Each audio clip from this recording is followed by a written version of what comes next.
You have done ইট। আচ্ছা, আমি আপনার সাথে এই বিষয়ে তর্ক করব না, আপনার সাথে তর্ক করতে আসিনি। ইসলাম সম্পর্কে মানুষকে যে ভ্রান্ত ধারণা দেওয়া হয় প্রশাসন জামাত ইসলাম চালাচ্ছে, সেটা সঠিক নয়। নো, আপনি বলেছেন মানুষের ধারণা জামাত বাটার খায়। আমি রিউন্ড করে দেখি আপনাকে, আপনার সমস্যা হচ্ছে মিস্টার ব্যারিস্টার, আপনি আপনার মিস্টার ব্যারিস্টার না, আপনি কথা ভালোবাসেন না। আপনি যদি চান আমি এখান থেকে সরে কেন উঠে যাবেন? না, আমি উঠে যাব একবার বলুন। আপনার কথা আমি রিসিভ করব না, না, আপনি রিসিভ করবেন না কেন মিস্টার ব্যারিস্টার? উঠে যাব না মিস্টার ব্যারিস্টার, না মিস্টার উপস্থাপক, আপনাকে একটু ভালো করে কথা বলতে হবে। শুনেন জি, আপনাকেও যেমন কথা বলতে হবে, কথা শুনতে হবে, কথা টুইস্ট করা যাবে না। একটু আগে বলছি, আপনি তো টুইস্ট করেন, আমি দেখলাম। কিভাবে টুইস্ট একটু করব? আগেই সরে গেলেন, আপনি বললেন বাটার, মানুষ মনে করে জামাত বাটার খায়, সেখান থেকে সরে গেলেন। আমি আপনাকে কি বললাম? বাটার খায় মানে কি বললাম? মানুষ ভাবে যে জামাত ইসলাম সরকার পরিচালনা করছে, যে বাটার খায়। আপনাকে যদি কথাটা বলতেছি, আচ্ছা ঠিক আছে, এটা তো রূপক অর্থে কথা, তাই না? রূপক অর্থে, কিন্তু অ্যাকচুয়াল মিনিং তো এইটাই, তাই না? আর আমি আপনার সাথে নিশ্চয় আর্গুমেন্ট করতে আসিনি এখানে। আর এটা যদি আপনার যদি শোনেন, আপনি যদি ইয়ার এজেন্ডা নিয়ে থাকেন জামাতের অ্যাসাসিনেট করতে, তাহলে আর আসবেন না আপনার এখানে, লাস্ট এটাই, কোনো সমস্যা নাই ভাই। আর আমার এটা পেশা না, আপনাকে আগে বলে আমার একটা মহান পেশা, আমি সেটা নাম খুব ভালো আছি। আপনি যেভাবে যদি অ্যাসাসিন করার জন্য নিয়ে আসেন, তাহলে আর কিছু বলার নাই, তাহলে আপনি আর একটা মহিউদ্দিন হবেন। মানে আমি ঠিক বুঝলাম না, আপনি কি জামায়াতকে রিপ্রেজেন্ট করেন? হ্যাঁ, আমি জামাতকে রিপ্রেজেন্ট, আপনি জানেন, সারা দেশের মানুষ জানে। আচ্ছা ঠিক আছে, তাহলে আমি জামায়াত হিসেবেই আপনাকে প্রশ্ন করি, আমি একজন ব্যারিস্টার হিসেবেই আপনাকে প্রশ্ন করছিলাম। আপনি ব্যারিস্টার হিসেবে প্রশ্ন করবেন, ও ব্যারিস্টার কি মানুষ না? সে কাউকে সমর্থন করতে পারে না। না, আপনি আর্গুমেন্টেটিভ যেটা করতেছি, তাহলে এটা এই অনুষ্ঠানের সৌন্দর্যটা নষ্ট হচ্ছে। আমাদের দুই মনে হচ্ছে আপনি একটু সুপরিকল্পিত ভাবে একটু করেন, পলিটিক্যাল মনে করি না, তারা তাদের চিন্তায় থাকবে, কিন্তু তাদের কেউ পলিটিক্যাল যে এটা আমি মনে করি না। এখন আপনি যে দুনিয়া শোনেন, বেগম খালেদা জি কি বলছে? শিশু এবং পাগল ছাড়া কেউ নিরপেক্ষ না, এবং দিস ইজ দ্য ট্রুথ। আপনি কি ভোট দেন না? আপনি কোন দলকে সমর্থন করেন না? অবশ্যই করি। তাহলে আর আমার স্বচ্ছ আমি বলতেছি, আমি একজন মানুষ, আমি একজন ব্যারিস্টার, আমি জামাত ইসলামকে সমর্থন করি। অন্যায় কি হলো? তাহলে আপনি কিভাবে বললেন যে জামাত ইসলাম হিসেবে আপনাকে প্রশ্ন করবো? কেন আমি ব্যারিস্টার হিসেবে আপনি আমাকে প্রশ্ন করবেন না? আপনাকে জানা আগে বলেন যে ব্যারিস্টার হিসেবে কেন প্রশ্ন করবেন না? আপনি আমাকে ব্যারিস্টার হিসেবে, সুপ্রিম কোর্টের আইনজীবী ব্যারিস্টার হিসেবে আমরা আমন্ত্রণ জানিয়েছি। জামায়াত লিডারদের যদি আপনি যদি সেটা মনে করেন যে জামায়াত লিডার হিসেবে আমন্ত্রণ, আমি তো আপনাকে বলিনি আমন্ত্রণ জানানা, but when you ask me my identity, political views, I already said, I didn't ask you any yes, you have done it. No, you have done it. আচ্ছা, আমি আপনার সাথে এই বিষয়ে তর্ক করব না, আপনার সাথে তর্ক করতে আসিনি। আমি দেশের কথা বলতে আসছি, দেশের মানুষের জন্য বলতে আসছি। আপনাকে দেশের কথা বলতে, তাহলে দেশের কথাই বলেন, নিশ্চয়ই ফিরে আসেন। আমি তো আপনাকে ফিরে আসেন না, ফিরে আসেন।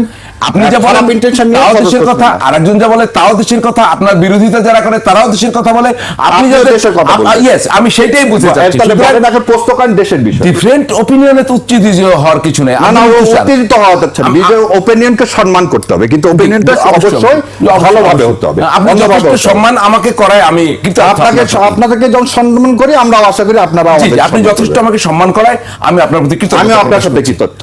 জি, আব্দুল তুষার, আমি যদি জামায়াত নেতার এই বক্তব্যে যাই, আপনি কি শুরু করবেন পুলিশ পিছনে পিছনে হাঁটবে, প্রোটোকল দেবে, প্রশাসন পিছনে পিছনে ঘুরবে, আল্লাহ মনে হয় আমাদের ক্ষমতায় এবার কবুল করেছেন মনে হচ্ছে, তার তুষার এখান থেকে যদি শুরু করতে পারতেন? না, কি বলবো, উনি যদি এরকম বিশ্বাস করেন যে এটা নির্ধারিত হয়ে গিয়েছে, পূর্ব নির্ধারিত, উনি হয়তো এটা বিশ্বাস করেন, আমি জানি না। তবে এই ধরনের বিশ্বাস আসলে সঠিক নয়।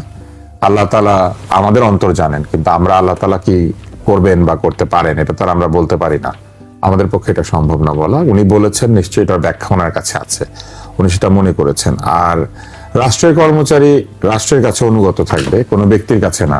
উনি এমপি হইল না, আমরা আশা করেছি যে এমপি, মিনিস্টার কিংবা তার চাইতে অধিকতর ক্ষমতাবান ব্যক্তিবর্গ যারা অতীতে ক্ষমতা দেখিয়েছেন এবং যাদের পেছনে সামনে ডাইনে বামে পুলিশ হেঁটেছে, ভবিষ্যতে সেটা হাঁটবে না। আমরা মনে করেছি যে পুলিশ তার দায়িত্ব পালন করবে, সেনাবাহিনী তার দায়িত্ব পালন করবে, আমলাতন্ত্র তার দায়িত্ব পালন করবে, প্রত্যেকে যার যার অবস্থান থেকে রাষ্ট্রের প্রতি তার যতটুকু কর্তব্য সেটা পালন করবেন, কেননা তারা প্রত্যেকেই প্রজাতন্ত্রের কর্মচারী। উনি যদি কালকে নির্বাচিত হন, উনি হবেন প্রজাতন্ত্রের এমপি, এবং সেটা টেম্পোরারি পোস্ট, 5 বছরের জন্য বা কোন একটি মেয়াদের জন্য তিনি নিযুক্ত হবেন ওই পদে। জনগণ তাকে টেম্পোরারিলি ওই জায়গাটাতে নিবে। তো অতএব যেভাবে তিনি বলেছেন, আমি মনে করি যে সেটা সঠিক নয়, একজন রাজনীতিবিদ হিসেবেও নয়, একজন নাগরিক হিসেবেও নয়। পুলিশ পিছনে হাঁটবে কেন, কি কারণে? ওনার পিছনে হাঁটার দায়িত্ব পুলিশের, নাকি ওনার সামনে হাঁটার দায়িত্ব। পুলিশ যদি প্রয়োজন মনে করে ওনার পাশে হাঁটবে, প্রয়োজন মনে করে সামনে হাঁটবে, প্রয়োজন মনে করে পিছনে হাঁটবে। পুলিশের কাজ নিরাপত্তা দেওয়া, এবং ব্যক্তিগতভাবে ওনার যদি সেই নিরাপত্তা প্রাপ্য হয়ে থাকেন পুলিশ সেটা দিবে, আর যদি প্রাপ্য না হয়ে থাকেন তাহলে দিবে না। আইনের মধ্যে থেকে উনি যতটুকু চাইতে পারেন ততটুকু চাইবেন, এবং যতটুকু পাইতে পারেন তিনি ততটুকু পাইবেন। হ্যাঁ, কিন্তু ওনার অবস্থাটা হচ্ছে গানের মতো, এই তোমায় আমি পাইতে পারি বাজি, মানে উনি পাইবেন পুলিশে, উনি পাইছেন, উনি সামনেও পাইছেন পিছনেও পাইছেন, উনি যেভাবে বলবেন, উঠতে বসলে উঠবে, বসতে বললে বসবে। প্রজাতন্ত্রের কর্মচারীকে ব্যক্তিগত কর্মচারী মনে করার যে রেয়াজ, এটা কিন্তু আসলে এক ধরনের স্বৈরতান্ত্রিক মানসিকতা। শুধু কি স্বৈরতন্ত্র? এটা স্বৈরতান্ত্রিক মানসিকতা। কারণ স্বৈরতন্ত্র কি করে, মনে করে নিজেই গুরুত্বপূর্ণ এবং নিজে যা মনে করে সেটাই আইন, উনি যা বলবেন সেটাই হবে। ফলে এই জায়গাতে উনি যেভাবে বক্তব্য দিয়েছেন এটা রাজনৈতিক বক্তব্য হতে পারে, কিন্তু এটা একটি সঠিক বক্তব্য না। এরপরে আরেকটি জিনিস এখানে লক্ষ্য করা যাচ্ছে, সেটি হচ্ছে যে যদিও বা হয়তো ওনারা নাই, ক্ষমতার সমস্ত জায়গাতে বিএনপি বসে আছে, হতে পারে, এটা অস্বাভাবিক কিছু না, কিন্তু তাইলে দৈব চয়ন করলে যদি সব জায়গায় বিএনপি বসে থাকে, তাহলে ওনাদের লোক কোত্থেকে আসবে বা নিরপেক্ষ লোক কোত্থেকে আসবে? ওই লটারি করলেও তো ওই নামই উঠবে যারা আছে। এখন ধরে নেন যে এখন যারা প্রজাতন্ত্রের কর্মচারী আছেন তাদের মধ্যে আওয়ামী লীগ আছে, তাহলে লটারি করলে আওয়ামী লীগ ঢুকে পড়বে, তাহলে লটারি করলে ঢুকে পড়তে পারে। ধরলাম যে আওয়ামী লীগগুলোকে আমরা বাদ দিয়ে দিলাম, তাহলে ধরে নেন 20% বা 30%, যদিও মনে করা হয় যে গত 16 বছর আওয়ামী লীগ ছাড়া কেউ নিযুক্ত পায় নাই, তাহলে যাদেরকে এখানে লটারিতে নাম দিতে হবে সব 16 বছরের আগে, মানে এটা যৌক্তিক কথা কিনা?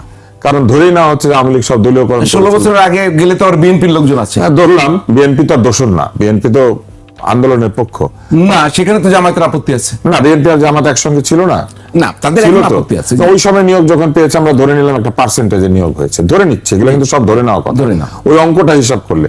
ফলে যদি লটারি করেন তাহলে লটারি করলে কি করতে হবে? এখন লটারি করলে ওইখানে আওয়ামী লীগের লোক বেশি থাকবে, তাহলে আগে আওয়ামী লীগগুলোকে বাদ দিয়ে লটারি করতে হবে, এবং তারপরে যদি লটারি করেন তাহলে কি হবে? তাহলে অনুপাত হিসেবেই লটারি হবে। যদি প্রশাসনে 80% বিএনপির লোক থাকে তাহলে লটারি তো 80% উঠবে বা 70% উঠবে। লটারি তো ওভাবেই হয়, লটারি তো ওইভাবেই হয়। তার মানে লটারি কোনো সঠিক প্রপোজাল না, লটারি একটা ভুল প্রপোজাল ছিল।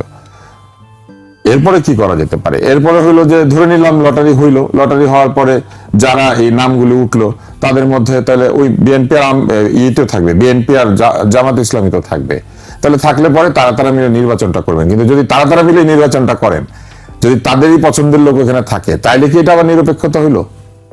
ওখানে এনসিপির লোক থাকতে হবে, ওইখানে অন্য যারা পার্টি তাদেরও তো লোক থাকতে হবে। ফলে নিরপেক্ষতার সাথে লটারির কোনো সম্পর্ক নাই। নিরপেক্ষতার সাথে সম্পর্ক হচ্ছে প্রশাসনকে নিরপেক্ষ আচরণ করতে দেওয়া, অধিকার পরিষদ দাবি করতে পারে, অধিকার চাইতে পারে।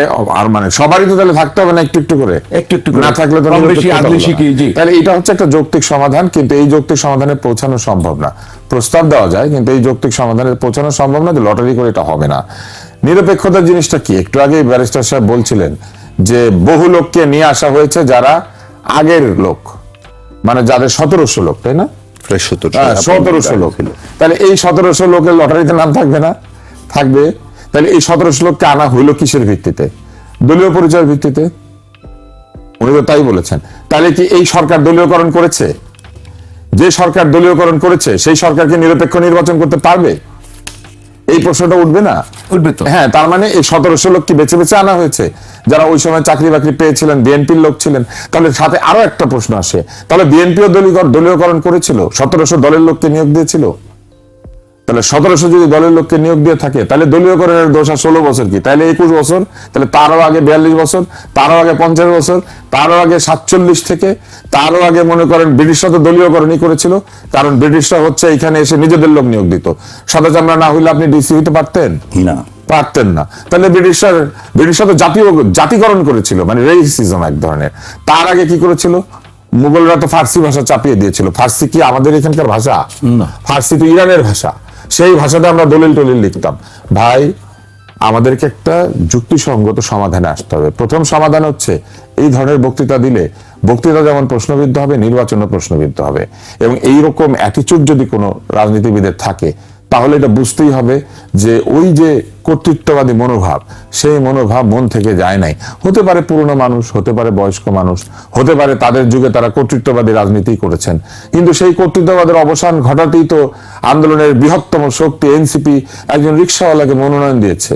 জি, ঢাকা কর্তৃত্ববাদের এটা একটা অবসান। আজকে বাংলাদেশের সকল ব্যাটারি রিকশা এবং পেডেল রিকশাওয়ালা স্বপ্ন দেখতে পাচ্ছে সে এমপি হবে। তাহলে ফুডকার্টের মালিক, তাহলে ধরেন ঠেলা গাড়ি চালক সকলেই তো স্বপ্ন দেখতে পাচ্ছে, এটা একটা বিরাট ব্যাপার নয় কি? যে কোনো লেভেলের মানুষ, যে কোনো লেভেলের মানুষ এমপি হবার স্বপ্ন দেখতে পারছে। এখন আমরা যদি মনে করি এই ফুডকার্টওয়ালা যিনি, উনি তাকে ইলেকশন করছেন এখানে না, কিন্তু বা ধরেন এই রিক্সাওয়ালা যিনি আমার ভাই স্যালুট দিয়েছিলেন, এখন ওনার পিছনে পিছনে পুলিশ হাঁটবে। সারা বাংলাদেশের সর্বত্র যিনি জোর দেখাতে পারবেন তার পিছনেই তো পুলিশ হাঁটতে হবে, একসঙ্গে তো সবার পিছনে পুলিশ হাঁটবে না। যে এলাকায় যার জোর বেশি তাহলে তার পিছনে হাঁটবে।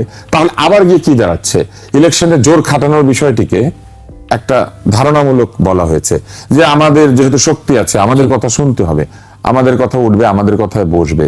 আরে জনগণের কথায় যদি একটু উঠতো আর বসতো, সাধারণ জনগণ যদি এই সেবাটা পেত, তাহলে আমাদের জনগণের জীবন অনেক গুরুত্বপূর্ণ হতো। কিন্তু আপনি মনে করেন যে জনগণের পুলিশ এভাবে সামনে আর পিছনে হাঁটবে, নির্বাচিত হওয়ার পরে এই ধরনের এমপি যে দলেরই হোক, আমি একটা দলের এমপি হিসেবে ওনাকে বিবেচনা করছি না, এই ধরনের মানসিকতা নিয়ে যদি একাধিক এমপি আমাদের সংসদে যান, তাহলে কোথাও আপনি দেখবেন পুলিশ পিছনে হাঁটছে, কোথাও দেখবেন পুলিশ বসে আছে, কোথাও দেখবেন দাঁড়িয়ে আছে, কোথাও দেখবেন সামনে আছে, কোথাও দেখবেন নাই, বলে দিয়েছে এখানে থাকার দরকার নাই। তো এইটা কি আমাদের নীতি বা আইন বা হোক আমরা সেটা চাই? আমরা সেটা চাই না। আমরা এই আন্দোলনের পরে সত্যিকার অর্থে যেটা চেয়েছি সেটা হচ্ছে বৈষম্য মুক্ত সমাজ, আমরা চেয়েছি মেধাভিত্তিক সমাজ, আমরা চেয়েছি নিয়োগ বাণিজ্য বন্ধ হবে, নিয়োগে ঘুষ বন্ধ হবে, আমরা চেয়েছি মেধার ভিত্তিতে প্রতিযোগিতামূলক ভাবে যিনি পরীক্ষায় ভালো করবেন তিনি নিয়োগ পাবেন। আমি এবার একটা প্রশ্ন করি, এই প্রশ্নটা আমার, এই গত কিছুদিনের মধ্যে নতুন চাকরি পাওয়া ছেলে মেয়েদের চাকরি চলে গিয়েছে, বলা হয়েছে জনস্বার্থে তাদেরকে অপসারণ করা হচ্ছে। কিসের স্বার্থ? কি সেই স্বার্থ যে কারণে মেধার ভিত্তিতে একটি ছেলে বা মেয়ে সরকারি চাকরি পাওয়ার পরে সেই চাকরি ভালো মতো করার আগে তার চাকরি চলে যাচ্ছে? কি সেই জনস্বার্থ? এটা তো ব্যাখ্যা দিতে হবে। আজকে কি আমাদের সেই ছেলেটা বা মেয়েটা কোর্টে যেতে পারছে, গিয়ে বলতে পারছে আমাকে অন্যায়ভাবে অপসারণ করা হয়েছে? আমরা শুনবো এই এখন আমার পাশেই তো কোর্টের মানুষ বসে আছেন, পারছে কি? পারছে না। কারণ কোর্টের মধ্যে কি হয়, কোর্টের মধ্যে আমরা দেখি বারান্দার মধ্যে আক্রমণ হয়, এমনকি কোর্টে হাজিরা দিয়ে হাসপাতালে ঢুকতে থাকে, গুলি করে মানুষ মারা যায়। এই এক্ষুনি আসবে যে বিএনপি সন্ত্রাসীরা বিএনপি সন্ত্রাসীকে হত্যা করেছে, বিএনপি মারামারি করেছে। কিন্তু এটা বন্ধ করার দায়িত্ব কার ছিল? এটা বন্ধ করার দায়িত্ব ছিল এই সরকারের। এই সরকারের দেখানোর কথা ছিল নিরপেক্ষতা জিনিসটা কি, এই সরকারের প্রমাণ করার কথা ছিল মেধাভিত্তিক সমাজ তৈরির জায়গাটা আসলে কি, এই সরকারের প্রমাণ করার কথা ছিল জনগণের ভোটে নির্বাচিত না হয়েও জনগণের কাছে কতটুকু দায়বদ্ধ থাকা সম্ভব, এই সরকারের জানার কথা ছিল যে সারের মূল্য বাড়িয়ে দিলে খাদ্যের মূল্য বাড়ে, বাংলাদেশে ইউরিয়া ব্যবহৃত হয় প্রকৃতপক্ষে ধান খেতে, ধান চাষে, এবং আজকে যদি 16 টাকার ইউরিয়া 30 টাকা হয় তাহলে পরে অন্তত 15% খরচ রয়েছে এই উৎপাদনের ক্ষেত্রে সারের মূল্য, সেইখানে অন্তত পক্ষে এটা বেড়ে যাবে কতখানি? অনেকখানি বেড়ে যাবে। এই 15% গিয়ে কোথায় দাঁড়াবে জানেন? খরচের 30% বা 25%। ওই জায়গাতে গিয়ে যেটা পৌঁছাবে তাতে করে যে সামনে চালের দাম বাড়বে, এইটুকু ভর্তুকি জনগণকে দিতে হয়। বাংলাদেশের মানুষের একমাত্র বিলাসিতা হচ্ছে এই দরিদ্র জনগণ একটু ভাত খায়।